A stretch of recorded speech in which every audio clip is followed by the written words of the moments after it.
No, no, no, no. I will never work a job where I have a paycheck. Never, never, never. I will work under the table for the rest of my life before I let the child that I created get any of my goddamn money. Oh, my life.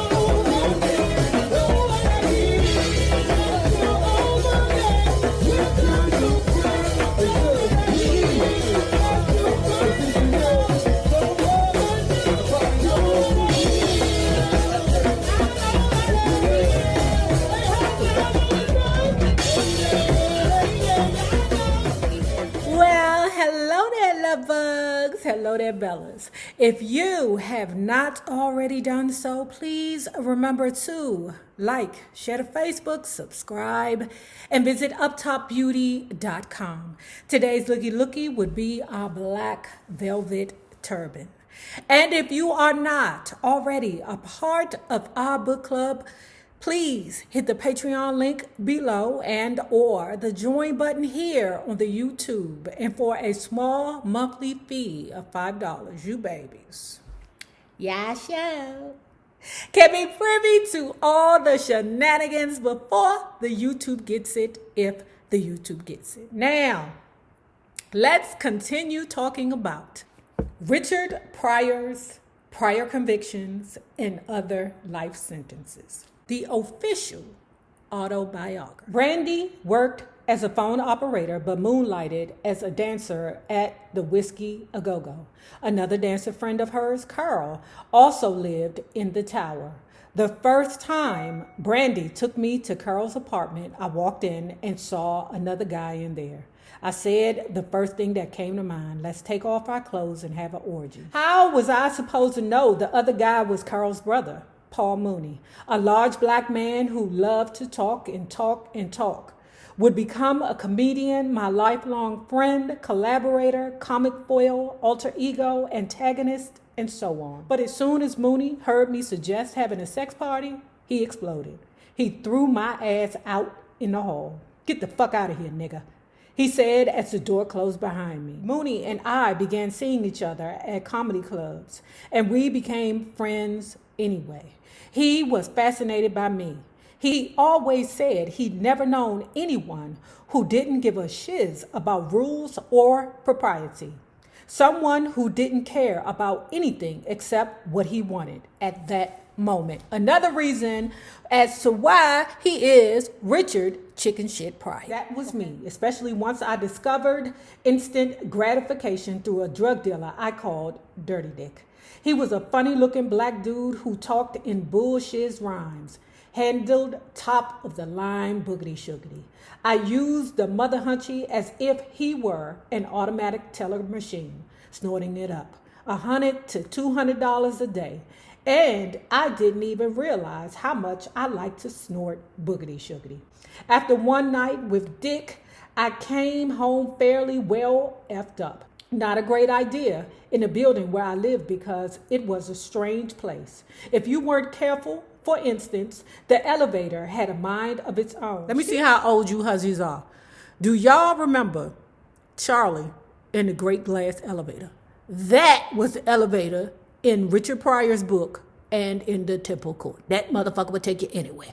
You push number 1, you're in New Zealand. You push number 3, you're in the crack house. Was they smoking crack then in the 70s? No, I don't know. Some drug dealer's house. I don't know, okay? But I'm telling you, man, them elevators in them daggone, low-income housing, girl, you don't want to do it. You don't want to do it. You know another elevator that I would never get on if you from the D.C. area?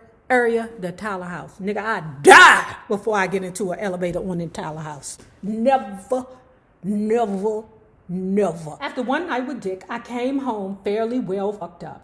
Not a great idea in the building where I lived because it was a strange place if you weren't careful. For instance, the elevator had a mind of its own. If you push 3, you end up in a basement. If you push basement, you will fuck. While I was attempting to navigate a path to my apartment, something happened between me and the mother hunchy working the late shift at the front desk.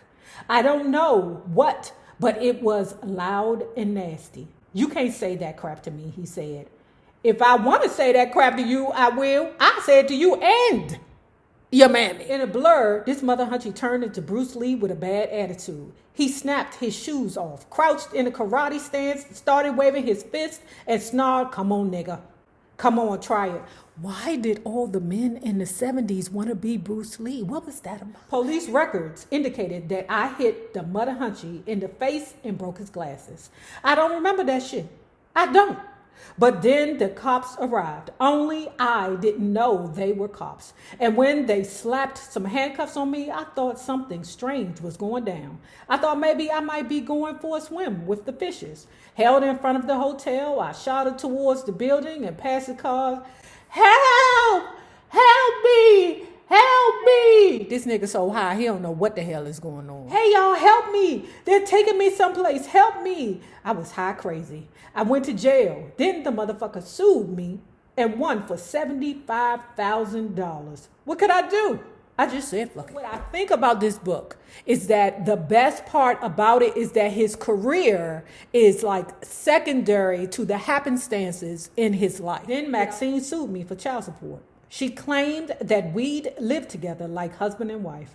I didn't contest it, and the court sided with her. I tried to avoid the mess by shuffling from one club to the next. He ducking child support. He ducking child support. He call it avoid the mess. You know how ninjas do, okay? No. I will never work a job where I have a paycheck. Never. I will work under the table for the rest of my life before I let the child that I created get any of my goddamn money. You know it's a job over here at the post office waiting for you. Fuck that job at the post office. I ain't gonna go work at that job. Why? So then they can, tag my social security number and get 50% of my check and I'll be still living in the house with my mammy basement? No, that won't happen. I can't believe that. The way that men think sometimes be just blowing me. I just don't get it. I will never understand it. And don't you bastards be like, women too. Shut the hell up. Shut up. There's a large difference between the amount of women who run out on their children and the amount of men that run out on their children. Shut the fuck up talking to me. In a way, I use that to my advantage. Here go bullshit. Here go the bullshit. This right here is what I'm about to read is part of the frustrations I had as a probation officer. Okay? Because when you come across men that think that the system is out to get them, their attitude just be sucky. Well, no, the system is out to get you to pay your child support. That's what the system is out to do. In a way, I use that to my advantage. I saw myself as a victim of the system, an outsider for whom justice was out of reach, a dream. And then I saw how closely my situation mirrored the black man's larger struggle for dignity and equality and justice in a white society. That was me. I was that character. That was the person to whom I had to give voice. I decided to drop out of the whole damn thing altogether. Quit carrying identification of any kind. Stopped using bank cards, paying traffic tickets, income taxes, and all shiz like that. Why not? I couldn't win anyway. It didn't seem as if any of us could win. That sounds like street dude to me. That sounds like street shit. Okay? Because street dudes don't carry ID. You know why? Because, if they get pulled over, they need to lie to you. What's your name, sir? Which brother's name I'm going to use today? Or my cousin. I should use my cousin's name. He don't got a warrant on him. Let me see. Sylvester Johnson. I'll use that name. Sylvester Johnson? Okay. That's right. And next minute you know, Sylvester in court over a charge that he don't know nothing about, and the nigga ain't even told him. He ain't even told him, oh yeah, I caught a charge. I told him your name. My bad. Okay? Street dudes don't pay taxes. Remember when coke got you like 90 days or something like that, but crack got you forever? They knew in the 80s, in the 90s, that them boys were millionaires. They knew it. The government was pissed. You mean them niggas down there in the ghettos, they making all that money and we not able to get none of it? Oh, no. So all the young men who are locked up in jail for drug charges, it's not because of the drugs. It's because you ain't pay your taxes on the drugs you sold. At our last meeting, my agent sounded like one of my grandmother's whores singing to a John. You're great, baby. Oh, you're the best. No one else is like you, baby. The money was getting bigger. Checks piled up around my place like litter on the highway. I didn't have to worry about work. My agent booked me at the Aladdin in Las Vegas. It was a big deal. In fact, as we shook hands, I had the feeling that I was making a pact with someone who just wanted to suck my blood. So at this point in his career, he's not yet Richard Pryor. He's Richard Pryor, but he is Richard Bill Cosby Pryor. His claim to fame is just basically mimicking Bill Cosby at his best. Because remember, we spoke previously about 2 or 3 other comedians who came to him and was like, wait a minute, I think I've seen this before. Cosby? I couldn't explain the transformation taking place. I don't understand it myself. I only know my days of pretending to be as slick and colorless as Cosby were numbered. There was a world of junkies and winos, pool hustlers and prostitutes, women and families screaming inside my head, trying to be heard. The longer I kept them bottled up, the harder they tried to escape. The pressure built till I went nuts. Yeah, you should go nuts. When you around here making babies all over the goddamn place, having you a good goddamn time and then leaving the babies. You're hunching your girlfriends, friends, cousins, uncles. Well, not uncles, not yet. Or maybe. I don't know. Because Richard Pryor is very, very open sexually. I'm seeing in this book, you know.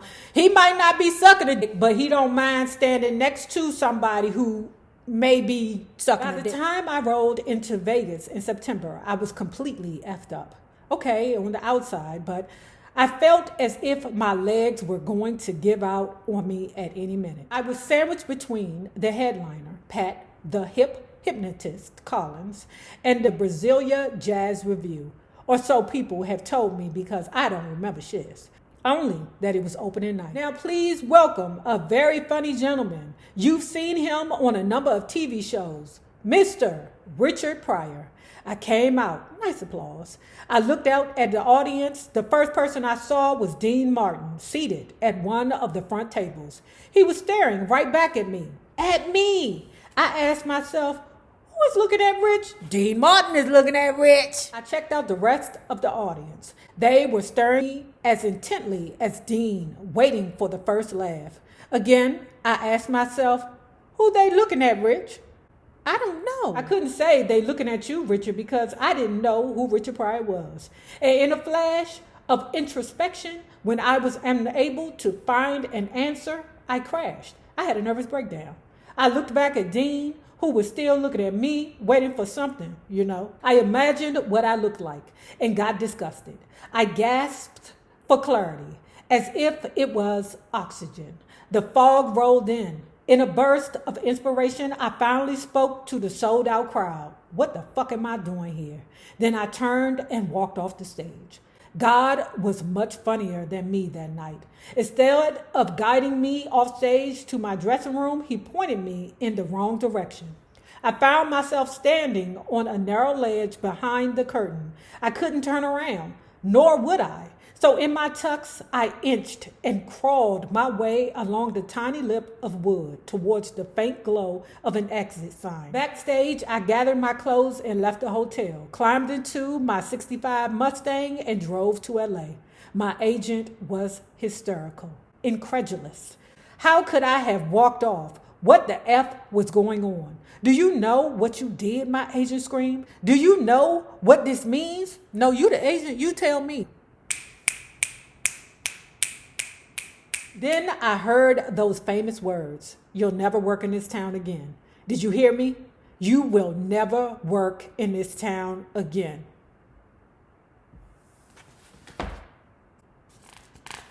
Okay.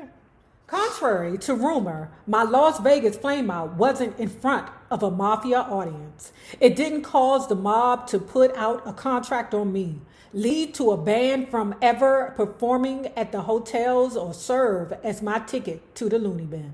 The only fact was the inevitable. The breakdown was the only way I could shed the phony image I'd created and started rebuilding my self-respect. I was a Negro for 23 years.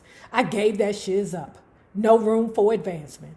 In the weeks after, I continued to hear the threat. You'll never work in this town again.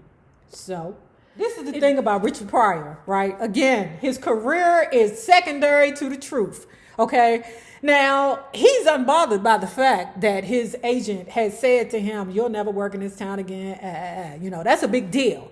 For somebody to say, you can't work Vegas again? Oh my God, you know how much money them old stars or stars that don't have current hits make out there in Vegas as a residency? That's if they ain't paying off a debt now. In his mind, he's unbothered because he's like, basically, I ain't do nothing serious. I mean, ain't no contract hit on me.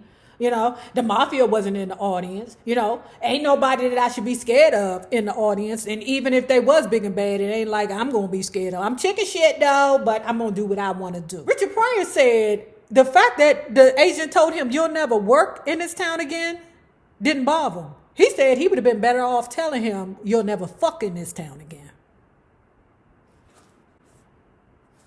He in his 20s, y'all. Remember that. It would have been a different story if my agent had said you'll never fuck in this town again. Then I would have learned. As it happened, after returning to LA, I fell hard in love with Shelly Bonus, a rich hippie girl who would become my second wife.